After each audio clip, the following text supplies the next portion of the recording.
Muy buenos días, muy buenas tardes, muy buenas noches, depende de dónde nos estén escuchando. Bienvenidos al podcast Titanes del Mundo del Trabajo. Mi nombre es Fernando Ortiz, los saludo en nombre de Octavio Aguilar, que por motivos laborales y profesionales no puede atender en estas sesiones de este podcast. Me toca tener la difícil tarea de sustituirlo y espero estar a la altura. Hoy estamos de gala, hemos puesto manteles de lino, súper elegante, porque tenemos a una persona muy, muy especial, una auténtica titán del mundo del trabajo. Tengo el gusto de presentarles a Olivia Pita. Bienvenida, Olivia. Déjame hacer una breve reseña de tu extensísimo currículum. Una gran especialista de recursos humanos. Olivia, los últimos años los has trabajado en Alemania. Tiene Ujú. formación eh, en filosofía en la Complutense de Madrid. Tiene un máster en recursos humanos. Tiene un máster en cultura islámica, interesantísimo. Tiene el PDD en la Universidad de Navarra. Ha tenido muchísima experiencia en el mundo, lo podemos resumir en el mundo de gestión de recursos humanos y reclutamiento especializado de alto nivel. Ya, sí, básicamente, y se ha movido en diferentes industrias. Olivia se ha movido en la industria de la consultoría especializada, en el mundo financiero también, en diversas organizaciones financieras europeas, pero bueno, de índole global. También se ha desempeñado en industrias especializadas como es la farmacéutica y también en la industria energética y siempre especializada en recursos humanos. Olivia es una persona que habla muchos idiomas, es una persona, yo la considero una verdadera intelectual que está buscando constantemente formarse, bastante inquieta y creativa por estar al día, por adquirir conocimientos. En fin, es un placer, Olivia, tenerte en Bueno, este podcast. Bienvenida. muchas gracias, Fernando. La verdad es que cuando estás leyendo todo eso, yo lo que me doy cuenta es que lo que pasa es que soy viejísima. No sé si soy una intelectual o no, pero toda esa experiencia, al final, es cierto que tengo ya pues unos cuantos años de experiencia. Y bueno, pues Bueno, digamos que estás en una gracias, muy buena etapa de tu Fernando, madurez. por haberme invitado. Es un placer, Olivia. Vamos a verlo así. Y bueno, tenemos muchas Ya. cosas que hablar. La verdad es que por eso mismo tenemos muchísimas cosas que hablar. A mí no me gustaría centrarme directamente en una industria ni nada, pero tú tienes una experiencia muy amplia en Europa y en los recursos humanos y tienes una sensibilidad especial sobre cómo está, digamos, las dinámicas antropológicas y sociales del mundo, tanto islámico como el mundo occidental. Entonces, la primera pregunta que yo te haría, Olivia, es... Haznos una radiografía de cómo está el mundo de recursos humanos, cómo están las empresas trabajando con las personas en Europa. ¿Qué está pasando? O sea, si tú lo pudieras resumir bueno, no en pocas palabras, en unas palabras que tú consideres, ¿qué estaría pasando? ¿Cuál es esa radiografía? Bueno, mira, yo creo que en Europa está pasando lo mismo que en el resto del mundo, que es el impacto de la inteligencia artificial que se suma a la transformación de recursos humanos.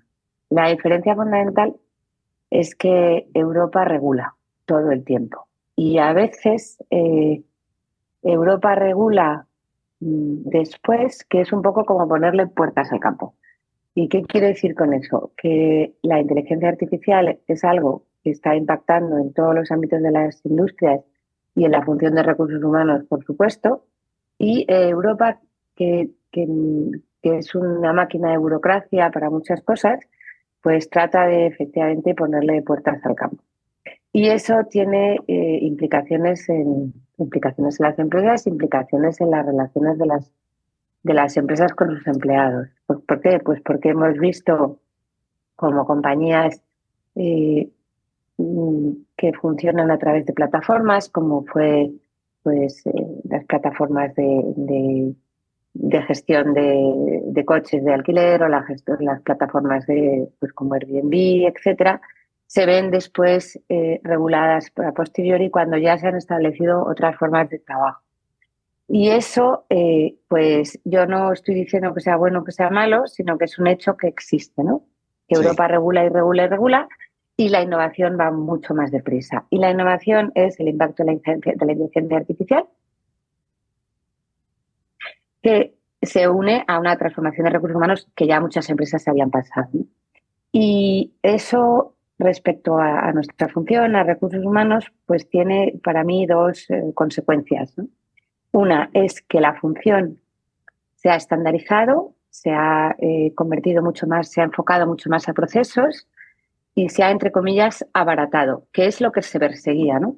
Los costes laborales en Europa son unos costes muy elevados y las compañías tratan de abaratar las funciones que, pues que son de back office, ¿no? Y la función de recursos humanos, a pesar de que nosotros consideremos que es muy importante, pues muchas compañías la consideran, o todas las compañías la consideran como una función coste. Al tratar de abaratar los costes, la función se abarata y esto en muchos casos va pues aparejado a que la función deja de tener el peso que debería o tener o que tenía en el pasado, ¿no? Ujú. Yo creo que eso es algo que sucede en todo el mundo, pero que en Europa se une a la mayor regulación. Entonces, podemos decir, resumirlo, que la tecnología va mucho más rápido, obviamente, que los reguladores. De repente la tecnología puede empezar a, digamos, cruzar ciertos límites que pueden resultar peligrosos. Por ejemplo, la gestión de la privacidad, ese sería un Por tema, ejemplo, sí. o los monopolios. Los monopolios, eso lleva a las autoridades, digamos, a cometer una sobreregulación, en muchos casos, sobreregulación, con lo cual las empresas parece que se atan un poco de mano. Y por otra parte, según lo que mencionas, parece que se empiezan a estandarizar los procesos, ¿sí? Se estandarizan los procesos, la función de recursos humanos en ese sentido se abarata, es decir, digamos, pierde innovación y por tanto, pues empiezan digamos, a replicar modelos. Eh, Perfecto. Muy bien resumido. mencionas tú, y dejamos de ser lo que éramos antes. Por otra parte, las compañías, lo que yo percibo es que precisamente por eso empiezan a fomentar mucho el bienestar interno, ¿no? Quiero que mis empleados estén bien y que estén comprometidos, ¿no? Porque a cambio de eso, digamos que mi nivel de exigencia es tan alto que yo quiero compensarlos de otra manera, ¿no?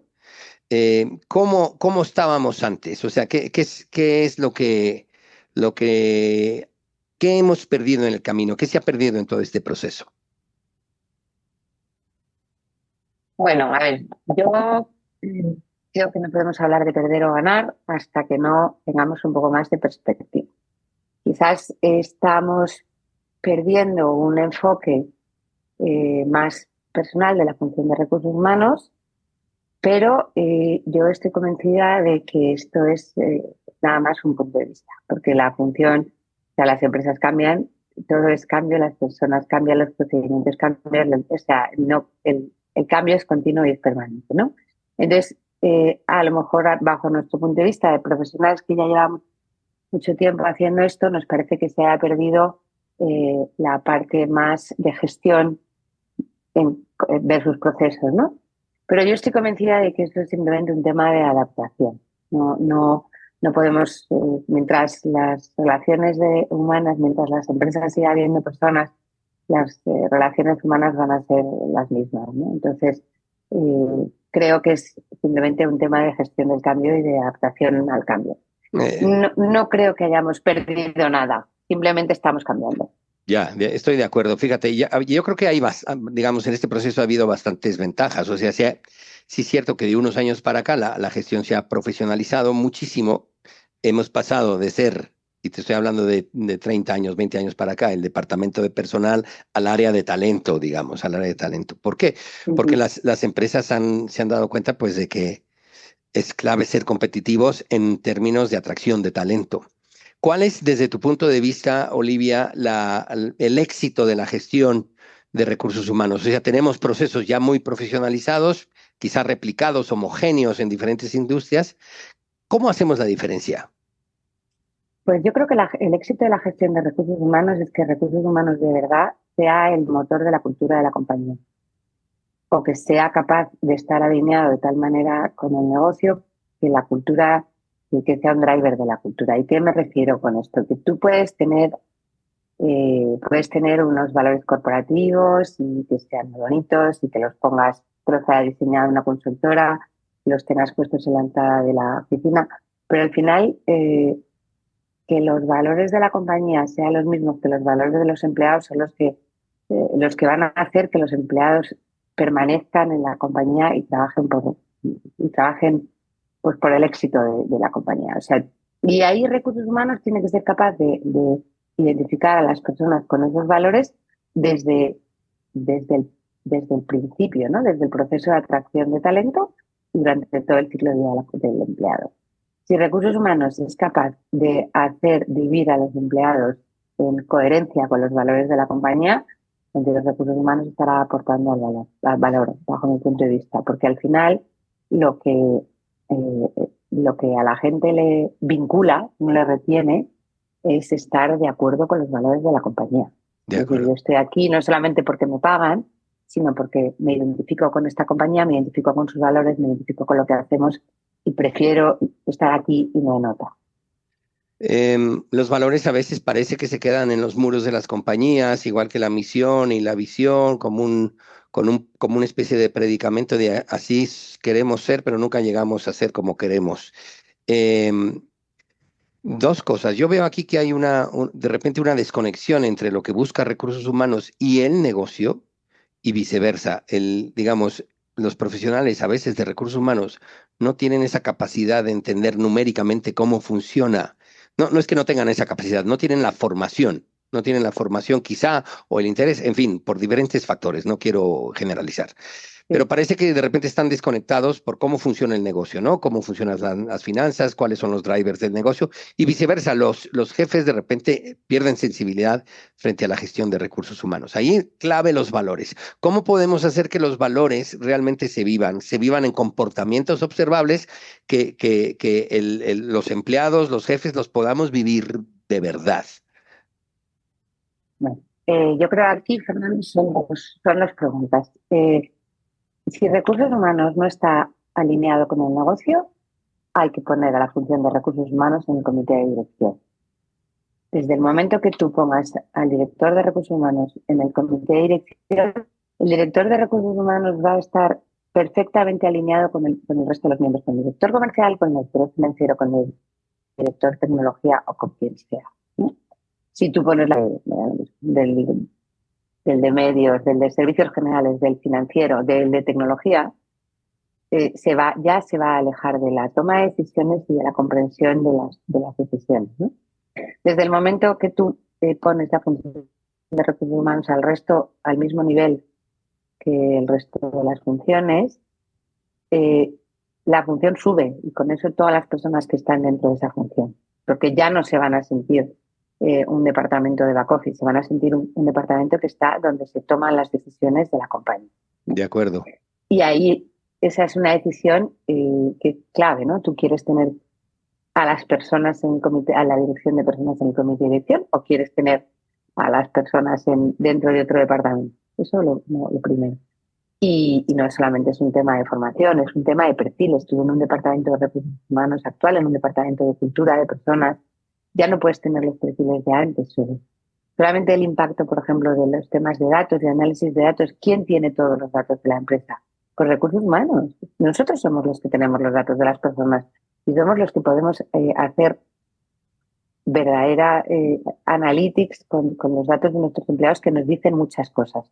Si tenemos todo eso, tenemos que tener ya otro tipo de perfil que a lo mejor no es el que teníamos hacía unos años, ¿no? Eso respecto a lo que me decías de que quizás los empleados o las personas que están en la función de recursos humanos están alejados de eso.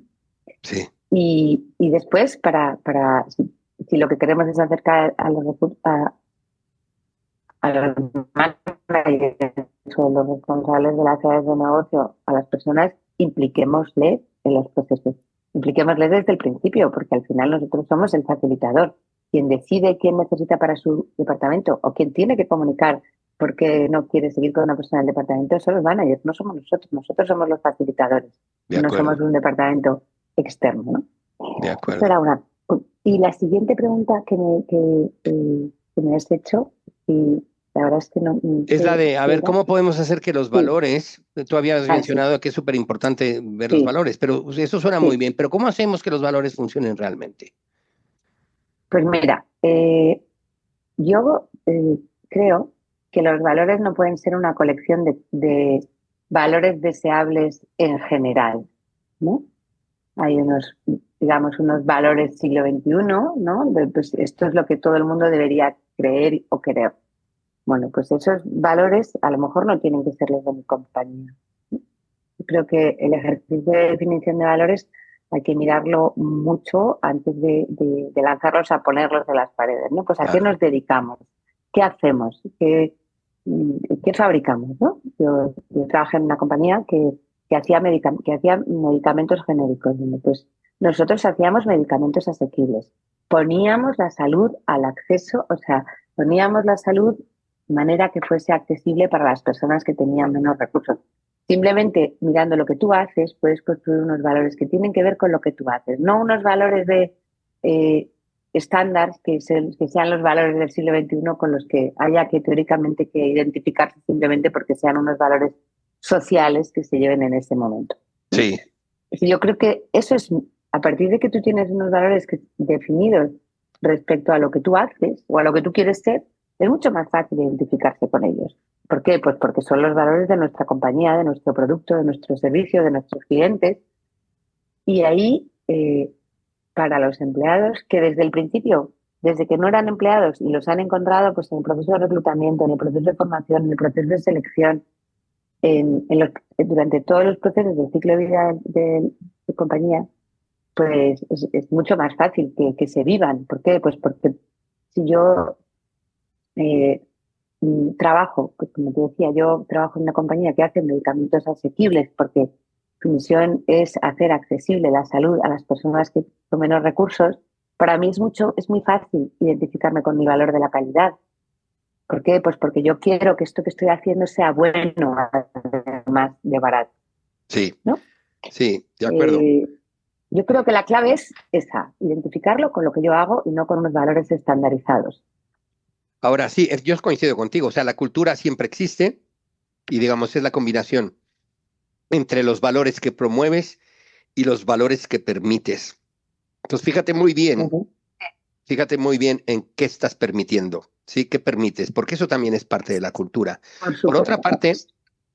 parte, acuérdate, antes de la pandemia, una de las grandes preocupaciones de la empresa era la digitalización. Tenemos que digitalizarnos, un poco lo que mencionabas al principio. Las tendencias nos mueven y básicamente están, la punta de lanza está regulada obviamente por la tecnología, ¿no?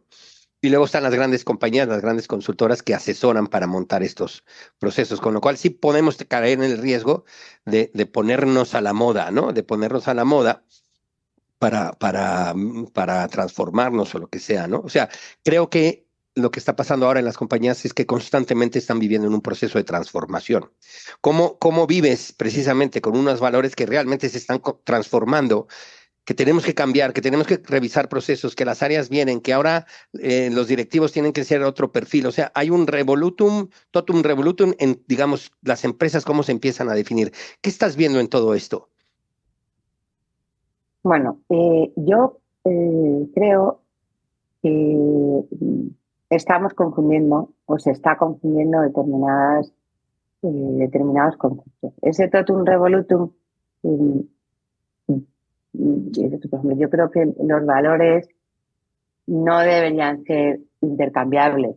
Una cosa son los comportamientos y otra cosa son los valores de una compañía, ¿no? Si yo considero que esto es bueno para mis clientes, lo tengo que considerar hoy y lo tengo que considerar mañana, con tecnología, sin tecnología, con transformación, sin transformación. Si yo quiero orientarme a la calidad o quiero o a la excelencia en el servicio o a la innovación, eso va a permanecer independientemente de lo que esté cambiando en la tecnología o lo que esté cambiando en los procesos o el impacto de la transformación. Eh, si realmente el impacto de la tecnología y la transformación hace que mis valores se han convertido en obsoletos, muy caducos, pues a lo mejor es que no eran valores, que los valores estamos hablando de cosas a las que consideramos buenas, Ya, ¿no? Entonces, no, ya, a lo mejor lo otro era, pues, ¿no? Pues yo, o sea, la calle, no deberían tener por qué cambiar, ¿no? La cosa es comportamientos, cómo vamos a hacer las cosas, ¿no? Cómo sí, de vamos a hacer las acuerdo, cosas sí puede cambiar, pero de esto acuerdo, lo consideramos bueno o no, no debería tener por qué cambiar. de acuerdo. Oye, pero ciertamente lo que sí nos estamos enfrentando son yo creo que como nunca antes, precisamente por todos los cambios tecnológicos, en brechas generacionales, importantes brechas generacionales. Lo que antes atraía a un profesional hoy no funciona. Parece que no funciona. Ahora que tú estuviste en Alemania, en los últimos años trabajando en Alemania, Olivia, Alemania pues lo podemos considerar un país potencia mundial y obviamente punta de lanza en Europa. ¿Cómo se están viviendo estos cambios generacionales, por ejemplo, en un país como Alemania? Eh, pues mira, en eso yo creo que sí tienes un punto de vista muy, que creo que tienes, estoy de acuerdo contigo, tienes razón, porque no es lo mismo lo que nos motivaba y nos retenía a nosotros que lo que motiva y lo que retiene o que vincula a los profesionales que a lo mejor tienen 20 años menos que nosotros y la brecha generacional se nota, ¿no? Eh, Me preguntas por Alemania. En Alemania, por ejemplo, el teletrabajo se está convirtiendo en casi en una obligación por parte de las compañías, ¿no? El teletrabajo y el teletrabajo en el extranjero, cosa que es muy complicada de organizar porque tiene una serie de connotaciones y de riesgos, pero que para los alemanes se ha convertido pues en uno de los requisitos fundamentales para cambiarse de compañía, ¿no? Y eso, El te- perdóname, ¿eso está promovido por la regulación? no creo que tenga que ver con la regulación, creo que tiene que ver con lo que los profesionales demandan ahora y que tiene que ver quizás con la cultura del país, ¿no? Para los alemanes es mucho más importante el teletrabajo en el extranjero, por ejemplo, que para los españoles. Pues ¿por qué? Pues porque los alemanes son los europeos que más tiempo pasan en el extranjero durante sus vacaciones y los comparas con los españoles, por ejemplo, ¿no? Para los españoles es mucho más importante el teletrabajo en su propio país que el teletrabajo en el extranjero. Pero sí es cierto que el teletrabajo en general está siendo a comparación con otros en España, bueno, pues en España es difícil encontrarse con compañías con 50% de teletrabajo y en Alemania es bastante habitual. Eh, Vamos a ver, tengo la sensación, y quiero saber tu opinión ahí, de que probablemente el teletrabajo se está viendo como una ventaja enorme. Es una ventaja enorme, reduce costes, tiene otro tipo de riesgos, pero también nos está empujando a aislarnos un poco, ¿sí? Aislarnos. No es lo mismo, y yo soy un convencido de que no es lo mismo trabajar, vernos las caras, ver el cliente, que trabajar desde casa. Eh, en Japón empieza a haber índices alarmantes de aislamiento. Los índices de depresión a nivel mundial y de ansiedad son altísimos. Hoy empezamos a hablar como nunca antes de salud mental, ¿sí? ¿Qué está pasando? ¿Qué podemos hacer? Las compañías, fíjate, una de las grandes tendencias precisamente es la inteligencia artificial, organizaciones flexibles y salud mental. ¿Qué podemos hacer? ¿Qué está pasando ahí? Bueno, a ver, yo creo que el teletrabajo tiene que ser una posibilidad y no una obligación. Es decir, el teletrabajo ha facilitado mucho la conciliación. ¿Qué? Pues porque si yo puedo trabajar en casa y terminar una cosa que terminé en la oficina, o puedo un día a la semana, o incluso dos, ¿no? Hacer determinadas cosas en mi casa, puedo a lo mejor, bueno, aparte de que, como dices tú, puedo reducir costes, puedo reducir tráfico, hay muchas cosas que se pueden mejorar desde el hecho de que yo trabajo en casa, pero no solamente favorece el aislamiento, sino que impide, digamos, esa diferenciación entre esto es el trabajo y esto es mi ámbito particular, ¿no? Desde el momento que yo mm, hago parte de mi trabajo, de mi entorno doméstico, pues las fronteras entre mi oficina, mi casa, mi trabajo y mi vida, pues se diluyen y desaparecen. Yo creo que eso no puede ser, porque estuve hablando, no sé si es tanto por el aislamiento como por la incapacidad de desconectar. Y no es solamente un tema de desconexión digital, es una cuestión de los tiempos que tú necesitas para, bueno, pues para pasar de un ámbito a otro. Es verdad que vivimos en un mundo de la inmediatez, es verdad que hemos perdido la capacidad de concentrarnos, pero el hecho de salir del trabajo, irte a tu casa, ya es un tiempo en el que estás haciendo otra cosa que no es ni irte a tu casa ni trabajar. Yo creo que el teletrabajo es necesario, es verdad que esa posibilidad tiene que existir porque facilita enormemente la conciliación y la organización de otras cosas que de otra manera si no, a lo mejor sería mucho más complejo, pero no puede ser ni una obligación ni puede ser un teletrabajo del 100% del trabajo, porque eh, si tú trabajas 100% en remoto, pierdes la vinculación con la compañía, pierdes la vinculación con los compañeros, pierdes la Ujú. vinculación con la innovación. Y bueno, yo la verdad es que yo no lo querría y creo que no deberíamos ir por ahí. Y de hecho muchas compañías están dando marcha atrás.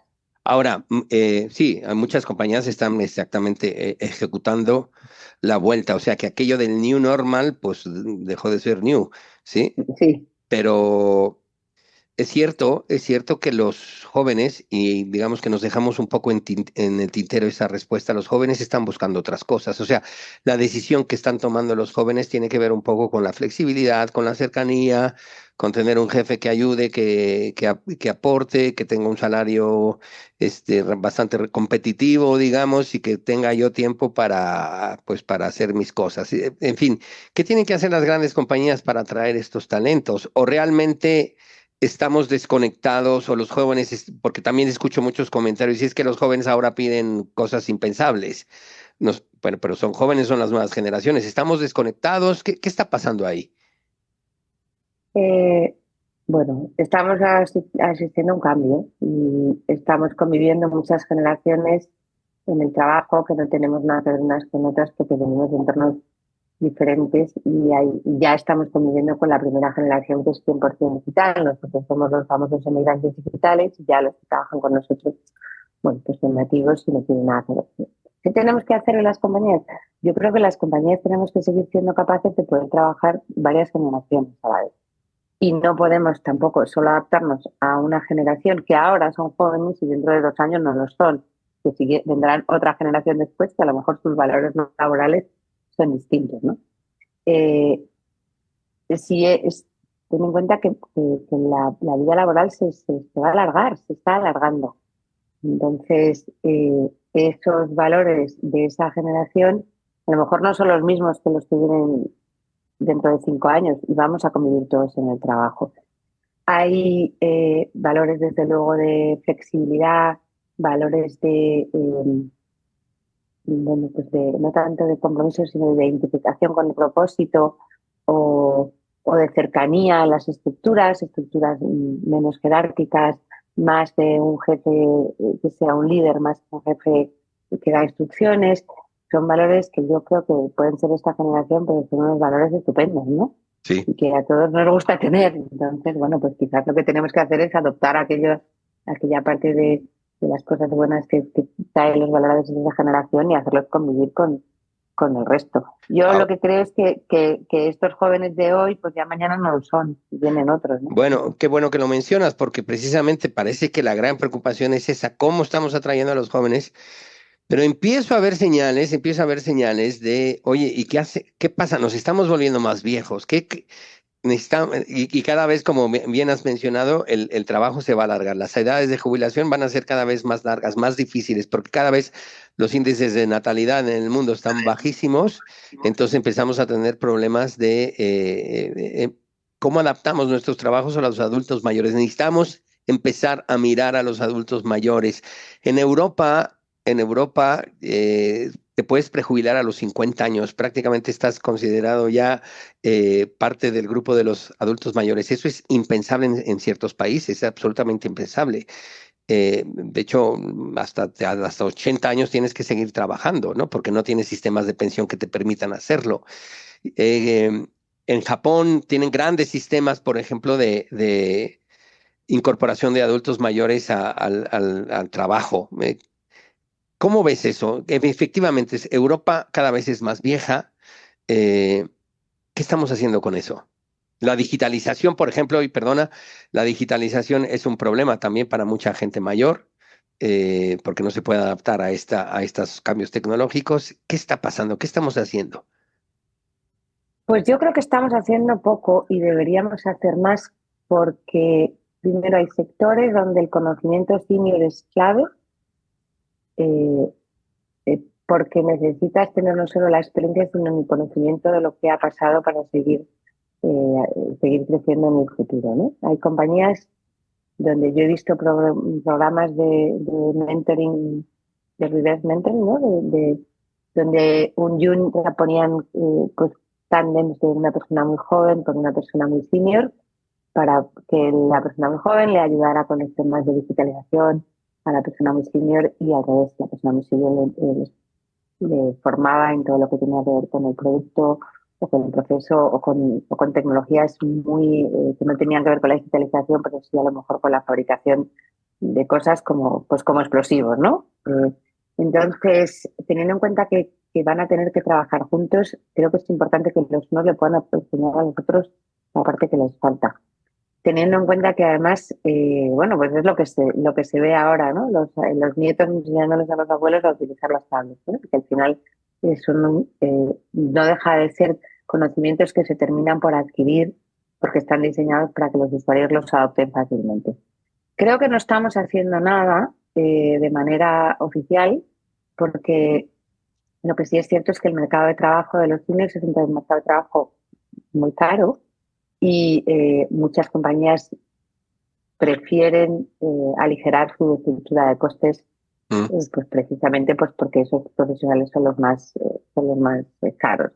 A cambio de lo cual, pues hay sectores que ahora mismo están descubriendo la economía silver y están ganando muchísimo Exacto, dinero vendiéndoles productos, servicios, viajes, etcétera, a los señores que tienen 55 años y de repente se encuentran con que ya no tienen que ir a trabajar. efectivamente. Eh, yo creo que la clave es hacer equipos diversos, donde la gente que tiene una edad, pues, las personas mayores puedan trabajar con la gente más joven en equipos mixtos. Al final no deja de ser la realidad, ¿no? O sea, Sí, la realidad es lo que pasa en el resto de. sí, sí. Yo me atrevería a decir que esa va a ser una de las conocidas megatendencias, ¿no? Sí, Cómo incorporar, ahora sí. precisamente lo acabas de mencionar, hay un nicho de mercado, la economía silver, súper atractiva, pero todavía creo que no está enfocado como un nicho de fuerza laboral. Hay muchos tabús que hay que empezar a romper.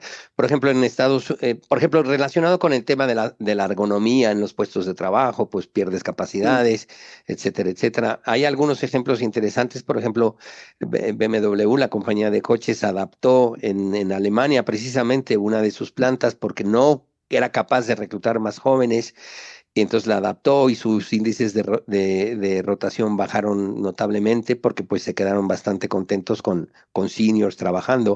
Ujú. O, por ejemplo, reconocimientos tipo Great Place to Work en Estados Unidos, concretamente en Nueva York. Hay algunas organizaciones que ya empiezan a, digamos, a reconocer las prácticas de cómo incorporas a los adultos mayores o cómo haces políticas de recursos humanos para incorporar a adultos mayores o que ellos permanezcan. Tienen que ver Ujú. también con muchos temas relacionados con la pericia en la ejecución. Por ejemplo, una compañía que fue reconocida para esto fue la gran productora de pianos Steinway and Sons, ¿sí? Donde tiene, digamos, políticas de permanencia muy importantes para adultos mayores. Yo creo que estas van a ser una de las tendencias que sí o sí vamos a tener que ver. Y además nosotros vamos a ser los famosos adultos mayores, o sea, que a ver cómo nos atraen, ¿no? Nos vinculan. Exactamente, exactamente. Em, Hablemos de temas relacionados tú mencionabas ahora en Alemania, la gente que se va fuera, el teletrabajo, grandes cambios migratorios en el mundo. Alemania es un ejemplo clarísimo de cómo ha habido flujos de inmigración importantísimos a Europa. ¿Qué pasa ahí? O sea, en recursos humanos, ¿cómo estamos abordando esto? Es un lío sacar papeles. Obviamente hay que cumplir con las legislaciones, hay que ser compliance, eso lo doy por hecho. Pero ¿cómo ves esta integración de culturas? Y digamos, para entrar de lleno luego ya a tus conocimientos del mundo islámico, ¿qué está pasando ahí también en las empresas? Bueno, yo creo que la diversidad cultural es, eh, es casi la más fácil de gestionar desde el punto de vista de una empresa. Porque si tú tienes bien definidos los valores de compañía, para identificarse con ellos, no, da igual de qué cultura sea, ¿no? Volvemos al ejemplo de antes. Supongamos que yo defino que uno de los mis valores de compañía es la calidad, pues que más da de donde yo sea, si yo soy italiano o soy turco o soy alemán o soy español, ¿no? El valor de la compañía no tiene nada que ver con mis valores culturales, sino con, pues, la calidad. Entonces, yo creo que la integración, la multiculturalidad de las compañías da muchísima riqueza y que además facilita muchísimo la innovación y también facilita muchísimo la experiencia de cliente, aproximarse a lo que nuestros clientes quieren, porque al final las compañías no dejan de ser sino el reflejo de la sociedad en la que viven, ¿no? Entonces, pues si tú vives en una sociedad que es multicultural, los empleados van a ser multiculturales. Entonces, pues cuanto más, si tú vives en una compañía, en un país donde hay pues, multiculturalidad, pues sus empleados van a ser así, los van a entender mejor a los clientes y van a entender mejor pues, a lo que está pasando fuera, ¿no? Eh, y por otro lado, sí es cierto que cuando tienes una cultura de compañía una que es fuerte, pues esa multiculturalidad pues al final se diluye en la cultura de la compañía, ¿no? Entonces, pues tú cuando llegas ahí ya no eres lo que seas antes o lo que tu identificación con Ya. tu grupo racial o religioso o lo que sea, sino que eres empleado de tal sitio. Pero vamos a ver, de repente está bien, eso en el supuesto de que tengas valores muy sólidos, pero luego también hay, en el fondo hay diferencias. Por ejemplo, yo recuerdo en Estados Unidos, un país efectivamente multicultural y multireligioso, por ejemplo, Uh-huh. eh, claramente digamos, el calendario laboral era completamente laico en ese sentido. Sin embargo, pues las diferentes culturas religiosas digamos, pedían pues que se les respeten sus fiestas, por ejemplo. La fiesta de los hebreos, la fiesta de los cristianos y las fiestas de los musulmanes. ¿Has visto eso o no? ¿Has visto que de No, repente tienes que dar días, por ejemplo, en Semana no, Santa o en... no. Los calendarios laborales en Alemania y en Europa son los calendarios laborales establecidos por cada uno de los lendas, con los días festivos que sean, y ya está. Y ya No, está. no, yo no he tenido, y ya está. Y si hoy es fiesta porque es el día de la reunificación alemana, pues es fiesta. Y ya Ok. está. Ahora, ¿cómo te adaptas? O sea, al final, ¿cómo te adaptas? Y sí, cierto, por ejemplo, pues que la cultura alemana es completamente diferente a una cultura latina. Ya sé que sí o sí te tienes que adaptar para funcionar, pero ¿qué pasa en ese proceso? ¿Qué pasa en ese proceso? Bueno, pues yo creo que como todos los procesos es un proceso de osmosis. Al final, si tú estás abierto a conocer otras culturas, pues adoptas parte de las costumbres del nuevo sitio donde estás y dejas un poco de lo tuyo con la gente en la que te rodeas. Ya, Yo creo que si uno mira con ojos, digamos, verdaderamente abiertos, el resto de las culturas siempre tiene cosas buenas que llevar y siempre tiene cosas buenas que dejar, ¿no? pero, Porque lo pero, peor de todo es ir con tus gafas permanentes, ¿no? pero, De, pero solo lo quiero ver así. precisamente ahora los discursos políticos se empiezan a radicalizar, ¿sí? Lo vemos en Estados Unidos, lo hemos visto en Alemania en las últimas elecciones, lo estamos viendo en Francia, lo estamos viendo en España, lo vemos en México, en fin, empezamos a radicalizarnos y parece ser que esa integración de diferencias en algunos casos no está tan bien vista. ¿Cuál es tu... Hay dos preguntas. Tú has tenido desde tiempo interés en el mundo islámico y eres una persona con muchos conocimientos en eso. La primera pregunta que te hago es, eh, ¿qué crees que vaya a pasar en ese sentido? ¿Por qué se están radicalizando tanto las políticas en ese sentido? Y la segunda pregunta es, ¿de dónde surge tu interés por todo este mundo tan apasionante? Vale. Me preguntas por mi opinión y yo te voy a dar mi opinión, Sí, ¿no? claro. Yo creo que los radicalismos nacen de la desafección de las personas con unos valores actuales que no tienen nada que ver con los valores o con la cultura propia, ¿no? Es decir, ahora tú tienes un nuevo kit de valores siglo XXI y estos son los que te tienen que parecer bien. Bueno, pues es que eso no tiene a lo mejor nada que ver conmigo, o con mi tradición, o con mi manera de pensar, o con mi cultura, pues, ¿por qué me tengo yo que identificar con algo que para mí no dice nada? Eso por un lado. Por otro lado, desgraciadamente el ser humano tiene una memoria muy corta, ¿no? Y siempre repite y repite, bueno, pues cada cierto tiempo las mismas barbaridades. No, la radicalización no es otra cosa que una ley del péndulo que siempre en Europa estamos, desgraciadamente, parece que predestinados a repetir, ¿no? Pero sí es cierto que cuanto más laxo te vuelves en un sentido, pues más radical se vuelve la consecuencia, ¿no? Y yo sí creo, insisto, que la desafección hacia a unos valores con los que no tienes ningún tipo de relación, pues provoca ese radicalismo. Eso es.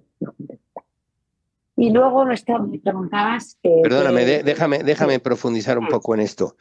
Tú, que acabas de mencionar, sí, y digamos para vincularlo a las empresas, hablábamos de que las empresas, si no tienen valores fundacionales sólidos, pues cualquier cambio les puede afectar, ¿sí? En Europa y en el mundo en general hablas de la desafección de los valores. Creo que vale la pena resaltar la importancia de profundizar en eso, en las raíces, en los valores, en lo que somos, ¿sí? O sea, las empresas realmente, tú lo mencionaste al principio, van a marcar la diferencia en tanto que hagan ese ejercicio de transparencia, digamos, de introspección verdadero, y los países también.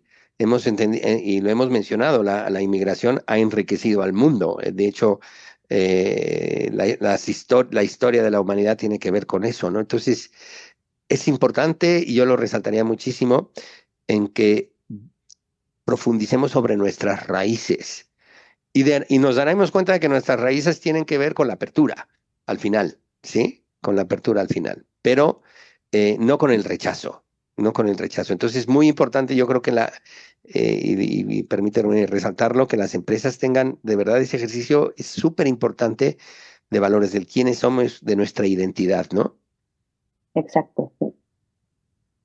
Y me decías antes de las raíces y la autenticidad.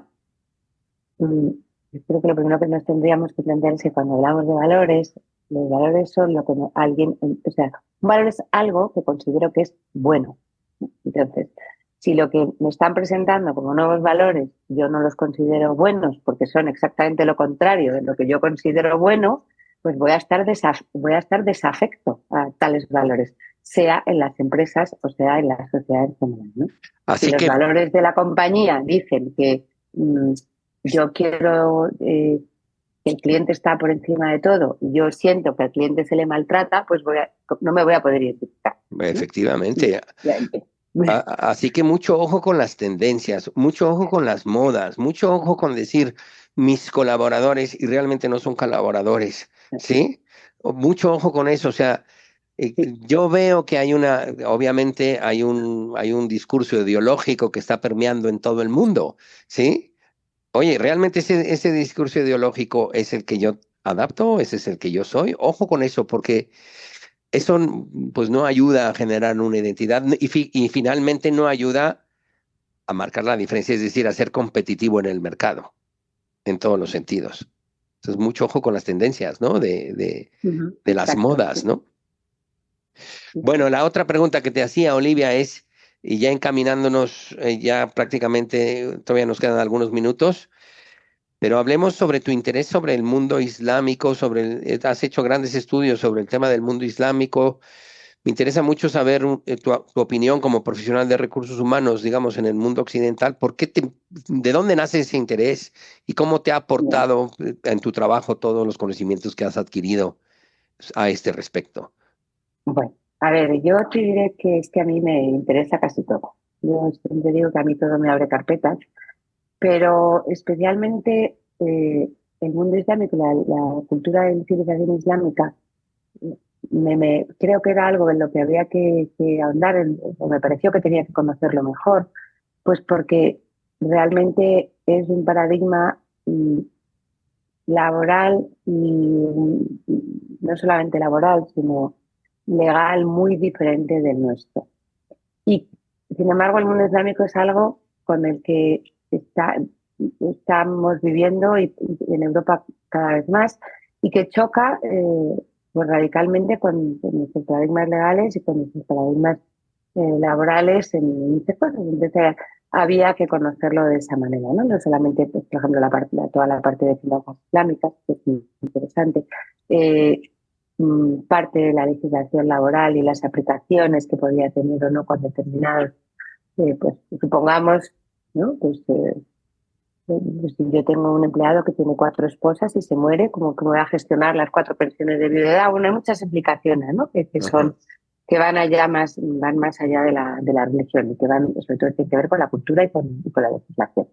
Y después, por otro lado, bueno, pues a mí me interesaba porque me parece que es una civilización que desde luego es pujante y que está muy viva y que sería, no conocerla, pues sería,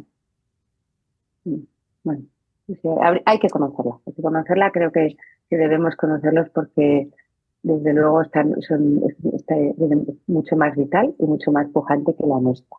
Y eso no sé si es bueno o es malo, pero es realidad. Ahora, parece ser que históricamente ha habido un conflicto entre en la cultura islámica y la occidental, y hoy por hoy, yo creo que, bueno, no como nunca, vemos pues que están conviviendo en Europa Occidental todo esto. Y sin embargo, ahora, por ejemplo, pues vemos una guerra en Israel. Eh, Y, cuál es tu opinión? O sea, qué estás viendo ahí? A qué nos vamos a enfrentar? bueno, bueno, yo no soy una experta en geopolítica, Fernando. Yo creo que, y esto es punto de vista, que hay, bueno, pues uno de los pilares del Islam es la guerra santa. Y ya no me quiero meter en más geopolíticas, ¿no? Pero hay religiones de paz y hay otras que no lo son tanto. ¿Es posible la convivencia? Yo creo que es posible la convivencia si nos eh, limitamos todos a, digamos, a unas normas legales que son las de, digamos, un Estado laico, Es entre decir, comillas, ¿no? Eso es el, es posible la convivencia, es posible también la integración.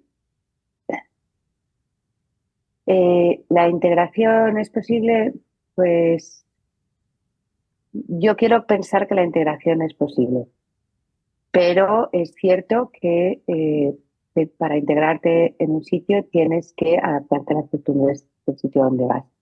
Si mantienes las tuyas y no cambias nada de las tuyas, nunca te vas a integrar. Vas a estar siendo, bueno, pues ¿no? Manteniendo tus De costumbres acuerdo. 100%, pues para integrarse realmente hay que formar parte del todo. Ya. Olivia, tú en tu carrera profesional de recursos humanos prácticamente casi que has tocado todas como dicen en España, todos los palos, ¿no? Los palos Sí. en la función. ¿Qué les dirías a los jóvenes que nos están escuchando y que están iniciando una carrera de recursos humanos o a los que están pensando iniciar una carrera en recursos humanos? Bueno, pues a los que estén pensando en iniciar una carrera en recursos humanos, les diría que no se olviden nunca que esto es una función de personas. Y tengo una compañera en Alemania que dice que hay que tener las 4 M's. En alemán son 4 M's, es te tienen que gustar las personas, ¿no? Si no te gustan las personas y solo te gustan los procesos o solo te gustan los números, es mejor que pienses en otra carrera. ¿Por qué? Porque los empleados esperan de nosotros, al menos que les escuchemos, que les podamos orientar, que sepamos cosas de ellos, que las conservemos de manera confidencial, que seamos un sitio donde se pueda recurrir y que no sea simplemente un sitio que te paga y que te despide. No te gustan las personas, vete pensando en otra carrera, porque esto es una tarea muy ingrata y no siempre somos los mejores vistos de toda la compañía. Pero a ver, Y al, perdóname que te interrumpa, te diría, Claro, no, a mí me gustan las personas, pero en la función de recursos humanos hay muchos conflictos con las personas. Hay muchos conflictos por las personas y aún así seguimos haciéndola y seguimos eh, solucionándolos o tratando de solucionarlos o tratando de mediar. O sea, los que hacemos recursos humanos nos enfrentamos con los conflictos todos los días y aún así seguimos haciéndolo, ¿no? Ya, Porque nos gustan las personas, ¿no? de No, acuerdo. no, tú no empiezas recursos humanos y dices, bueno, yo me voy a cambiar mañana ya, ¿sabes? Al departamento de I+D porque esto no aguanta la gente, ¿no? Si no te gusta la Exacto. gente, más vale que empieces esto. Y a las personas que ya están en la función, eh, les diría que dedicasen tiempo a identificar de verdad el talento, no solamente al talento o sea, el talento que está afuera, sino el talento que tengo dentro de la compañía. Estamos hablando de que vamos a tener que vivir con varias generaciones o que estamos ya viviendo con talento senior, talento Z, ZM, todas las generaciones del mundo. Y muchas veces pecamos de olvidarnos de identificar el talento que tenemos en la compañía. ¿Sí? ¿Por qué? Pues porque ya lo tengo aquí y ya está, y ya que vaya él solo, ¿no? De Entonces, acuerdo. los que empecemos en la función, no os olvidéis que una vez que el empleado está dentro, no hay que olvidarse. ¿Qué no debería de hacer un profesional de recursos humanos? Un profesional de recursos humanos no debería olvidarse nunca del negocio y de que existe un cliente externo además del cliente interno. Y que para que la función de recursos humanos tenga valor, tiene que estar alineada con el negocio. Eso es lo que creo que nunca deberíamos olvidarnos. No, Y yo también creo que un profesional de recursos humanos nunca debería olvidarse que somos la primera cara que ve un empleado y también somos muchas veces la última y que somos la imagen de la compañía. mm, Entonces, somos embajadores de nuestras compañías. pues no puedo estar más de acuerdo contigo, efectivamente. Entonces, la labor de recursos humanos es, yo siempre he estado convencido, es una labor trascendente. Y lo acabas de decir muy bien, somos la primera cara y la última cara. O sea, sí tenemos una responsabilidad más allá de lo corporativo, también digamos, en el ámbito personal de hacer bien las cosas. En recursos humanos, aun cuando de repente tengamos que hacer procesos dolorosos, se pueden hacer bien. Esa es una responsabilidad de los profesionales de recursos humanos.